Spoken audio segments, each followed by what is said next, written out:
తోటకూర అయితే ఆరోగ్యానికి ఎంతో మంచిదని అంటారు కదా నిజమే. తోటకూరని తింటే ఆరోగ్యానికి చాలా మంచిది.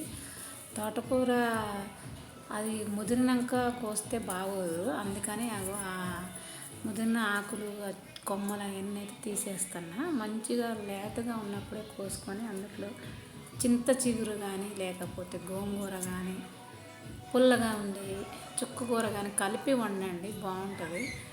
అది ఆరోగ్యానికి మంచిది. అంటే చాలామంది తెలియదు, తోటకూర ఒక్కటే వండుతారు, అది ఒక తీరుగా అనిపించింది. అట్లా ఏమీ కాకుండా మంచిగా ఉండాలంటే చుక్కకూర కానీ టమాటా కానీ గోంగూర కానీ చింత చిగురు కానీ అది వేసి వండండి, అప్పుడు బాగుంటుంది కర్రీ.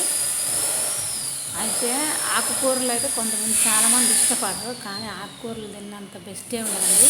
చికెన్ మటన్ కూడా ఏమీ పనికిరావు, మంచిగా ఉంటుంది.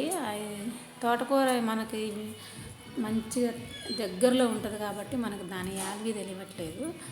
అవన్నీ ముదిరాకులు అవన్నీ కోసి దానికే చెట్టుకి పోస్తాగా చిన్న చిన్నగా పీసెస్ నరికేస్తున్నా, తొందరగా మంచిగా పెరగాలని, బయట పడలేదని. కాబట్టి మంచిగా కూరనైతే మంచిగా చేసుకొని ఒకసారి ట్రై చేసి చూడండి, బాగుంటుంది. తర్వాత మా చెట్టుకే కాస్తుంది కాబట్టి నాకైతే మంచి హ్యాపీ అనిపించింది. దాన్ని ఏం చేయాలంటే పెద్ద పెద్ద ఆకులు అవి తీసేసి మంచిగా ఎప్పటికప్పుడు చెట్టుని ఫ్రెష్గా ఉంచాలి, అప్పుడు మీకు కూడా తినాలనిపించింది ఆకుకూర. ఆకులు ముదిరిన 10 రోజులకు కొయ్యకుండా అది అనేది అసలు చూడబుద్ధి కూడా కాదు చెట్టుకి వెళ్ళి. ఆకుకూర తినాలనిపించాలంటే ముందు చెట్టును మాత్రం మంచి జాగ్రత్తగా ఉంచాలి.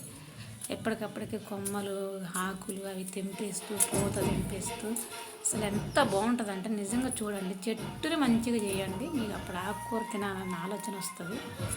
ఓకేనా ఫ్రెండ్స్, బాయ్ మరి.